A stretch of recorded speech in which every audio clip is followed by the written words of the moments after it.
വീണ് കിടക്കുന്നവരെ അടിക്കരുതെന്ന് എന്റെ അച്ഛൻ പറഞ്ഞിട്ടുണ്ട്. Come on, get up.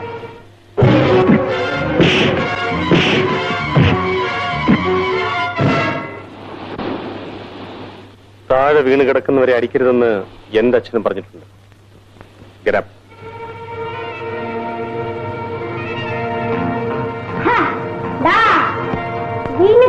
അടിക്കാൻ പാടാന് അച്ഛൻ എന്നോട് പറഞ്ഞിട്ടുണ്ട്. Come on, get up.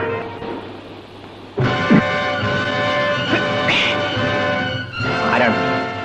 സത്യം പറയണം. SI കൃഷ്ണൻ നായർ എന്റെ അച്ഛനാണ്. അനിയ, ഞാനാണടാ നിന്റെ ചേട്ടൻ പ്രേം. ചേട്ടാ, അനിയ, ചേട്ടാ. Download ShareChat.